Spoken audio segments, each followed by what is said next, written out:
தமிழ் தேசிய பொதுக்கட்டமைப்பின் தமிழ் பொது வேட்பாளருடைய பிரச்சார பணிகள் இன்று ராவோடு முடிவடைகின்றன. தமிழ் தேசிய பொதுக்கட்டமைப்பு என்பது கடந்த ஜூலை மாதம் 29ஆம் தேதி உருவாக்கப்பட்டது. கிட்டத்தட்ட அது ஒரு 1.5 மாத குழந்தை.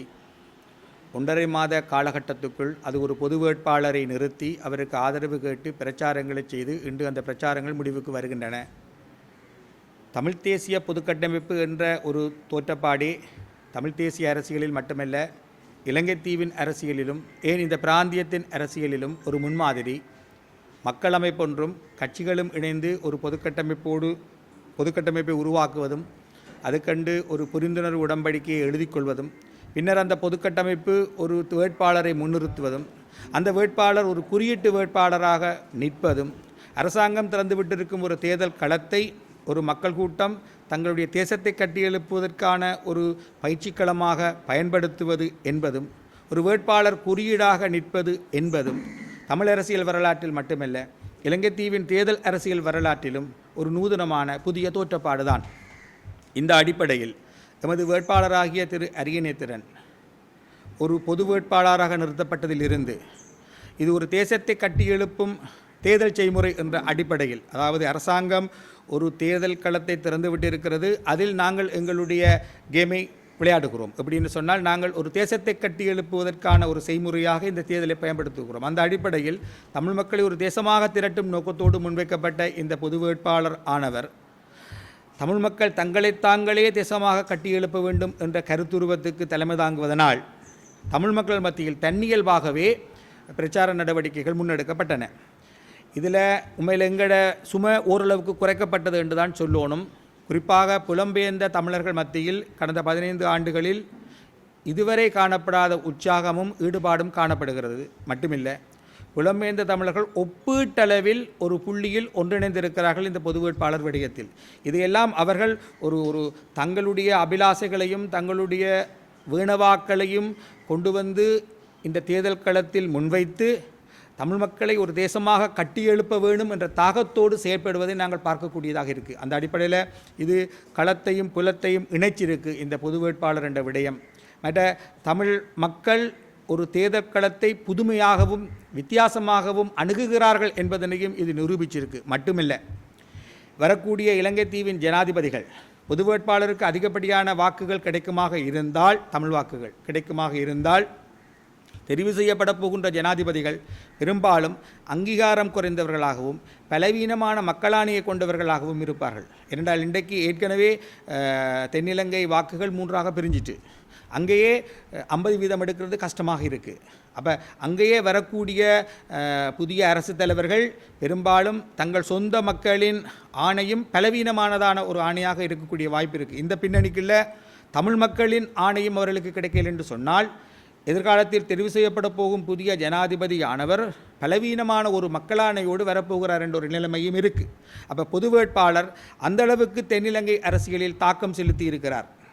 மேலும் பொது வேட்பாளர் என்ற அந்த தெரிவை முன்வைத்து செய்யப்படுகிற பிரச்சாரங்கள் தன்னியல்பானவைகளாகவும் தன்னெழுச்சியானவைகளாகவும் இருப்பதனால் அவற்றுக்குள் ஆங்காங்கே ஒன்றிணைக்கப்படாத தன்மை உண்டு என்பதை நாங்கள் ஏற்றுக்கொள்கிறோம். ஆனாலும் இது மக்கள் தங்களை தாங்களே தேசமாக திரட்டுவதற்காக முன்னெடுத்த ஒரு பிரச்சார நடவடிக்கை என்ற அடிப்படையில் இதுவும் புதுமையானது தான். இதுவும் தமிழ் தேசிய வரலாற்றில் ஒரு புதிய தோற்றப்பாடாகத்தான் காணப்படுகிறது. மக்கள் தங்களை தாங்களே திரட்டிக்கொள்வது, மக்கள் தங்களுக்கு தாங்களே பிரச்சாரம் செய்வது.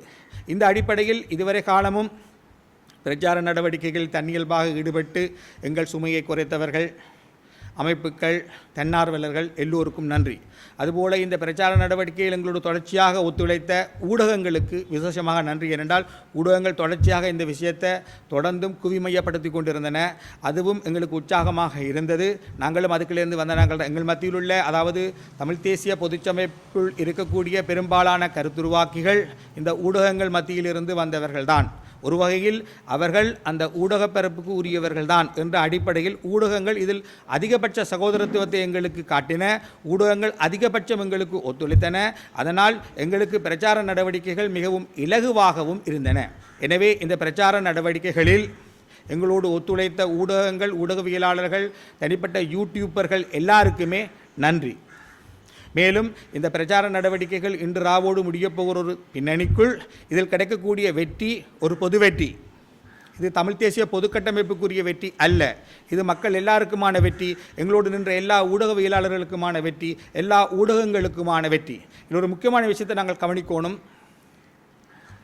தேசத்தை கட்டியெழுப்பும் நடவடிக்கை என்பது ஒரு பொது வேட்பாளரோடும் ஒரு அரசு தலைவருக்கான தேர்தலோடும் முடிகிற விடயம் அல்ல. தேசத்தை கட்டியெழுப்புவது என்பது ஒரு தேர்தல் நடவடிக்கை மட்டும் அல்ல. அது தேர்தல் நடவடிக்கையை விடவும் ஆழமானது, அகலமானது.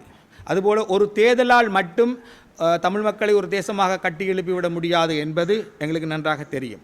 ஆனால் தமிழ் மக்களை ஒரு தேசமாக கட்டி எழுப்புவதற்கான தொடக்க புள்ளியாகவும் ஒரு பயிலுகை களமாகவும் இந்த தேர்தல் களத்தை நாங்கள் பயன்படுத்துகிறோம். ஆனால் தமிழ் மக்களை ஒரு தேசமாக கட்டி எழுப்புவது என்பது ஒரு ப்ரோசஸ். அது ஒரு தேர்தலோடு நின்று விடுகிற விடயம் அல்ல. அந்த அடிப்படையில் தான் திரு அரியநேத்திரன் ஒரு குறியீடு என்று சொல்லப்படுகிறார். அவர் வடக்கு கிழக்கு இணைந்த தமிழர் தாயகத்தை ஒருங்கிணைக்கின்றார். ஒரு கிழக்கிலிருந்து வேட்பாளரை கொண்டு வந்ததன் மூலம் நாங்கள் வடக்கு கிழக்கு பிரிந்தில்லை என்பதனை நிரூபித்திருக்கின்றோம். அதாவது வடக்கையும் கிழக்கையும் இன்றைக்கு மாற்றத்தின் முகவர்களாக மக்கள் மத்தியில் விளம்பெறுகின்ற ஜேவிபி சட்ட ரீதியாக பிரித்தது.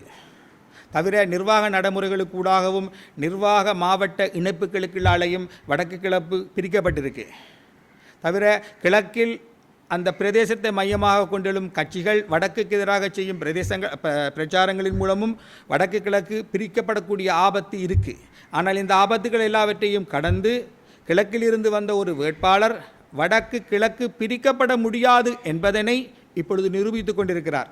அதாவது நீங்கள் சட்ட ரீதியாக வடக்கு கிழக்கு பிரிக்கலாம், நிர்வாக ரீதியாக பிரிக்கலாம், குடியேற்றங்களின் மூலம் பிரிக்கலாம், வெவ்வேறு உபாயங்களின் மூலம் பிரிக்கலாம். ஆனால் உள்ளுணர்வின் அடிப்படையில், கூட்டுணர்வின் அடிப்படையில், கூட்டு உளவியலின் அடிப்படையில், கூட்டு தமிழ் பிரஜை என்பதன் அடிப்படையில் பார்ப்போமாக இருந்தால் வடக்கையும் கிழக்கையும் பிரிக்க முடியாது என்பதனை இந்த எங்களுடைய பொது வேட்பாளர் நிரூபித்திருக்கிறார். அவருக்கு கிடைக்கப் போகிற வெற்றியும் வடக்கும் கிழக்கும் பிரிக்கப்பட முடியாதவை என்ற செய்தியை உலகத்துக்கும் தென்னிலங்கைக்கும் கொடுக்கும் என்று நம்புகிறோம். எனவே தாயக ஒருமைப்பாட்டை பேணுவது, தேசத்தை கட்டியெழுப்புவது, தமிழ் மக்களை கட்சிகளை கடைந்து ஒன்றாக்குவது போன்ற பல்வேறு நோக்கங்களை முன்வைத்து எல்லாமே ஒரு வரியில் சொன்னால் தேசத்தை கட்டி எழுப்புவதுதான். நாங்கள் இன்றைக்கு சிதறுண்டு போனோம். கட்சிகளால் சிதறடிக்கப்பட்டிருக்கிறோம், கொள்கைகளால் சிதறடிக்கப்பட்டிருக்கின்றோம், கட்சிக்குள்ளேயே குழுக்களாக சிதறடிக்கப்பட்டிருக்கின்றோம், சாதியாக, சமயமாக, ஊர் சங்கங்களாக, பழைய மாணவர் சங்கங்களாக பிரிக்கப்பட்டிருக்கிறோம். திருச்சபைகளுக்குள்ளும் பிளவு, பழைய மாணவர் சங்கங்களுக்குள்ளும் பிளவு, ஆலய அறக்கட்டளைகள் எல்லாம் நீதிமன்றத்தில் நிற்கின்றன. ஒரு வகையில் நாங்கள் சிதறடிக்கப்பட்ட மக்களாக காணப்படுகின்றோம். நாங்கள் ஒருவர் மற்றவரை நம்பாத, ஒருவர் மற்றவரை சந்தேகத்தோடு பார்க்கின்ற, ஒருவர் மற்றவரை பார்த்து இவர் அவருடைய ஆளாக இருப்பாரோ இவருடைய ஆளாக இருப்பாரோ என்று சந்தேகிக்கின்ற ஒரு மக்கள் கூட்டமாக மாறிவிட்டோம். ஒருவர் மற்றவரை நம்பாமை என்பதே தேசத்திரட்சி பலவீனமாக இருக்கிறது என்பதை தான் காட்டுகிறது. ஒருவர் மற்றவரை நம்புகிற ஒரு மக்கள் கூட்டமாக, ஒருவர் மற்றவரை நேசிக்கின்ற ஒரு மக்கள் கூட்டமாக, ஒரு திரண்ட சக்தியாக தமிழ் மக்களை உருவாக்குவதுதான் தமிழ் பொது வேட்பாளரின் பிரதான இலக்கு. அவ்வாறு தமிழ் மக்கள் ஒரு தேசமாக திரட்டப்படுகையில் அவர்கள் ஒரு பலமான சக்தியாக மேலெழுவார்கள். அந்த பலமான திரண்ட மக்கள் தங்கள் கோரிக்கைகளை முன்வைக்கும் பொழுது அவை தென்னிலங்கையிலும் சரி உலகப்பரப்பிலும் சரி நிராகரிக்கப்பட முடியாதவைகளாக இருக்கும் என்று நாங்கள் நம்புகிறோம். எனவே தேசத்திரட்சியை கட்டியெழுப்புவதுதான் பொது வேட்பாளரின் நோக்கம் என்ற அடிப்படையில் அதை ஒரு தேர்தலில் மட்டும் நாங்கள் செய்ய முடியாது. ஒரு தேர்தலில் நாங்கள் அதை தொடங்கி இருக்கிறோம், இதை தொடர்ந்து முன்னெடுப்போம். தமிழ் தேசிய பொதுக்கட்டமைப்பின் பணியும் அதுதான். தமிழ் தேசிய கட்டமைப்புக்குள் அங்கம் வகிக்கும் மக்கள் அமைப்பாகிய தமிழ் மக்கள் பொதுச்சபையின் பிரதான பணியும் அதுதான். இந்த மக்களை எல்லா வேறுபாடுகளையும் கடந்து ஒரு தேசமாக திரட்டுவது. அதை தனி ஒரு தேர்தலில் மட்டும் செய்ய முடியாது. அது தேர்தலுக்கும் அப்பாலும் தொடர்ந்து முன்னெடுக்கப்படுகின்ற ஒரு தொடர் செய்முறையாக இருக்கும். இல்லை, ஏற்படுத்தாது. ஏனென்று சொன்னால் பொது வேட்பாளர் தமிழ் கூட்டுணர்வை பிரதிபலிக்கின்றார். தமிழ் கூட்டுணர்வு கட்சிகளுக்கு கட்டுப்பட்டதாக இருந்தது கிடையாது, சில தலைவர்களுக்கு கட்டுப்பட்டதாகவும் கிடந்தது இல்லை.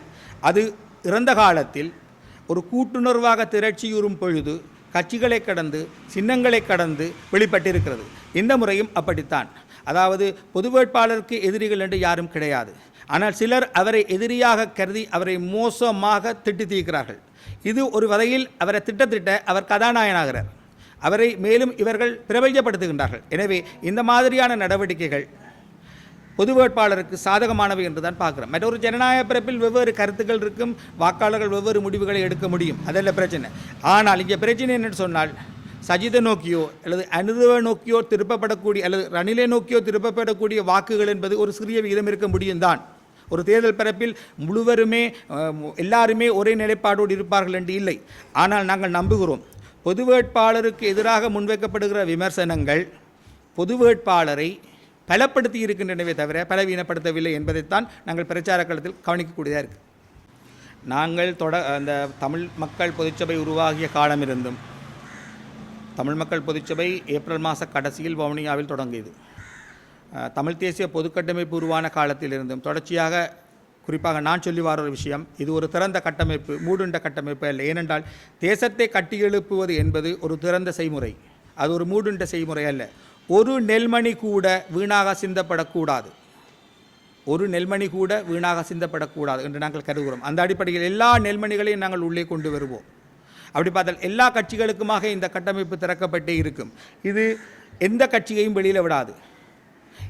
தமிழ் தேசிய நிலைப்பாட்டை கொண்டிராத கட்சிகள் கூட பண்புறு மாற்றத்துக்கு உள்ளாகி இந்த நிலைப்பாட்டை ஏற்றுக்கொள்வார்களாக இருந்தால் அவர்களும் தேச திரட்சிக்குள் வருவார்கள். ஒரு தேச திரட்சி என்பது வெவ்வேறு நிலைப்பாடுகளை கொண்டவர்களும் பண்புறு மாற்றத்தின் மூலம் டிரான்ஸ்ஃபார்மேஷனின் மூலம் உருகி திரண்டு பிணைந்த ஒரு சக்தியாக வருவதுதான்.